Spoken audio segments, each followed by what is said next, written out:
What is up, guys? Some big news just landed, and I thought it was important enough that it needed its own video. Also, as you can tell, the gun wall is going up. I just need to populate it with, the guns. I'm gonna do some panels here-ish, I think, too. Let me know what you guys want to see. But that's not why we're making this video today. So there's a major development that just came down from the White House and the DOJ, and I need to mobilize you guys and get your help in making sure the administration knows where gun owners stand on this. But just jumping right into it, there has been an official proposition to disband the ATF by merging it with the DEA. Okay, now the boos are picking up again, as you can imagine. Yeah, that's that's not good. Also, thanks to Gun Owners of America for once again bringing this to my attention so that I can let you guys know about it. So they put up the official proposition. They say to most successfully, effectively, and efficiently continue to fight to eradicate designated cartel FTOs and seek to eliminate violent crime, the Bureau of Alcohol, Tobacco, Firearms, and Explosives will be incorporated into DEA, addressing both drug and gun crimes. This would be a transition in the fiscal year of 2026. I'll be fucking honest with you, this one wasn't even on my radar. I mentioned in a previous video, ATF and FBI and what that would look like. DEA is a bit of a wild card. Now, look, don't get me wrong, I am all down for taking ATF agents off the task of harassing American gun owners who just want to exercise their Second Amendment rights and turning them toward real criminals like the cartels operating at our southern border. And I do think that with the proper people in charge, that would be exactly what would happen for a while. What fucking terrifies me is if we have the wrong person at the helm. And believe me, next time we have a Democrat president in office, there will be. Because now with this merger, instead of ATF agents going after the DEA kind of stuff and, attacking the cartels and such, you have a supercharged ATF with all of the resources of the DEA behind it. And that is not good. As GOA lays it out, 3 times the ATF budget, 4 times the ATF tactical units, 10,000 new employees, and reduced oversight and accountability. Because it's not just the ATF becoming the DEA, it's also kind of the DEA becoming the ATF. And if that sentence alone didn't just tighten your sphincter, you probably haven't done a lot of reading. Luis Valdez also weighs in here. As a former cop, no, this is 100% not a good thing. No offense to my brothers and sisters in blue, but the way our civil rights have been crushed via the war on drugs, I do not want to see the Second Amendment treated the same way. Merging DEA and ATF is not abolishing the ATF, which I think he brings up a great point, bringing the war on drugs into that. Although, counterpoint, if the ATF's war on machine guns goes about as well as the DEA's war on drugs, there might be more machine guns in this country than ever before. There might be machine guns fucking everywhere in a couple years. Mr. Guns and Gear says, yeah, no thank you. I do not want to see the assets of the war on drugs being oriented at the Second Amendment. Which, again, I couldn't agree with these takes more. What sounds like a good idea under a more pro-gun administration feels like it's going to be the ultimate monkey's paw a couple years down the road when the people who fucking hate guns and hate you for owning guns get in charge of that budget.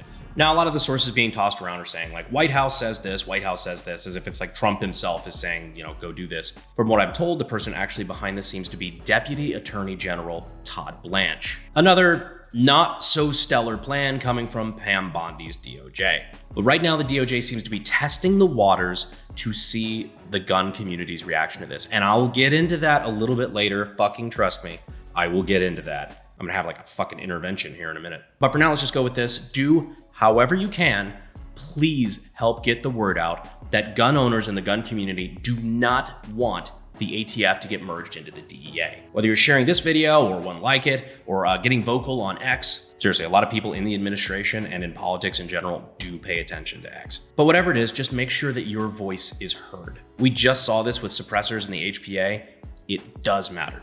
Now, that was part 1 of this video. This next part, I'm gonna ask you to stick with me. Because once I make sure my employees get fed real quick, we need to have an intervention with the gun community. Now, when I'm here at my desk browsing online, I tend to like to do it with a little bit of protection nearby. But there are certain threats that aren't physical, and this wouldn't really help with, like data brokers, for example. Well, I guess technically. Never mind. Yeah, there is an entire industry devoted to finding your data and selling it, leading to doxing, harassment, spam calls, you name it. That is where Delete Me comes in. Delete Me scours these lists and looks for your personal data, submits professional opt-out requests on your behalf, and removes your private information. So if you want to help keep your personal information off the internet and out of the hands of data brokers, check out Delete Me. And right now you can get 20% off Delete Me consumer plans when you go to joindeleteme.com/Herrera. or use promo code Herrera at checkout. That's joindeleteme.com/Herrera, code Herrera. Thank you to Delete Me for sponsoring the video. And again, big thanks to SDI for helping us keep the lights on. If you're looking to get your start in gunsmithing and just have no idea where to start, consider checking them out down in the links down in the description and in the pinned comment, sdi.edu. Back to the video. All right, here it goes. So I think that there's something a lot bigger that's at play here.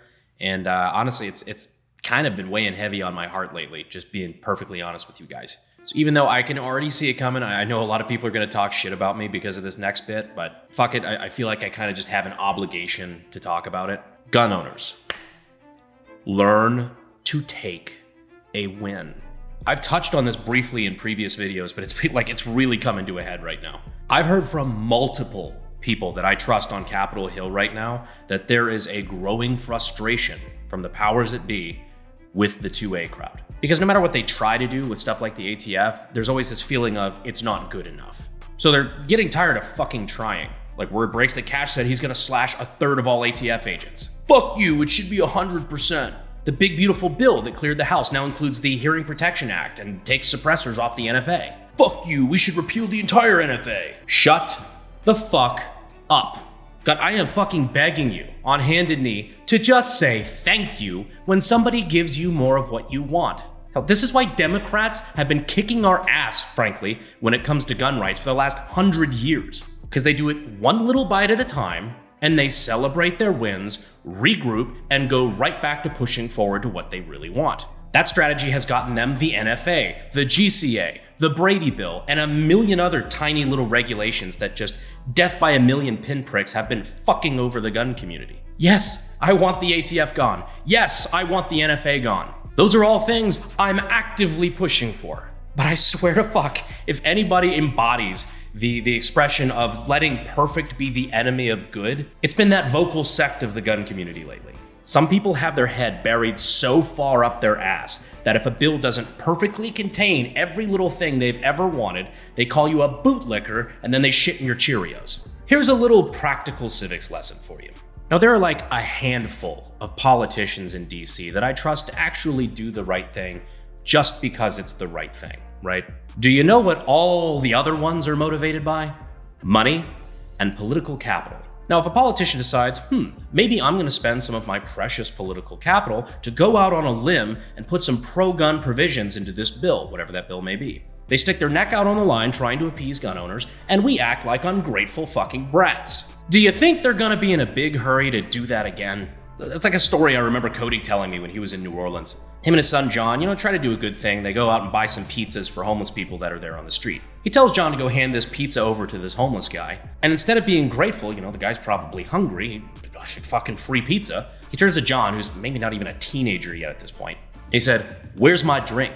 That's the sort of attitude that the gun community can't afford to have. Well, I shouldn't have to be grateful to them for following the Constitution. Sure, I agree with you in theory, but that sort of spit-in-your-face attitude is why we have so many politicians in this country who fucking don't.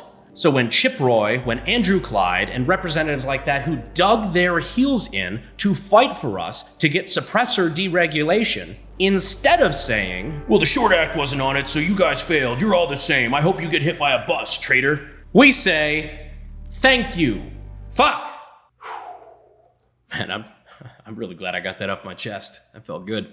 I guess the reason I get so upset about it and that I feel like it's so important to talk about is that we just have such a cool opportunity right now, and I don't want to fuck it up. We have one of the best opportunities I've seen in decades to put the smack down on the ATF, to get suppressors off the NFA, nationwide reciprocity, getting nonviolent felons their gun rights back. There are so many irons in the fire of just good shit that's happening right now. I feel like we can't afford to fuck up this momentum and let perfect be the enemy of good. Because that's what gives us the leverage to be able to ask the administration not to do stuff like this. Because when we act like black pill doomers all the time, we lose our political capital.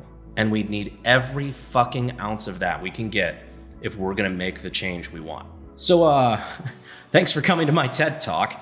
I don't know, guys, feel free to tell me I'm off base with this, but to me, with my knowledge of just what's happening in the political situation in Washington, this just seems like a no-brainer to me. And please, like I said, get vocal about how much the gun community does not want the ATF to merge with DEA. Because if they go forward on this thinking that this is going to be a win for gun owners, we're fucked, and I'm not sure we'll be able to unfuck that. So be vocal, tag the DOJ, tag the Deputy AG, and let's keep this momentum up, because the next fight is with the HPA in the Senate. That wraps up what was accidentally a very serious episode, but I promise more silly shit, more shenanigans soon. Got a gun meme review coming out pretty soon. I don't know if you can guess what that's going to be about. I just feel like stuff like this is way too important to not talk to you guys about when it comes up. I love you all. I'm sorry I got mad. But for real, guys, I appreciate you, again, staying to the end of the video. And as always, I will see you in the next one. Thanks. Fuel is my obsession to make the perfect weapon, like Rasputin's rise to the top.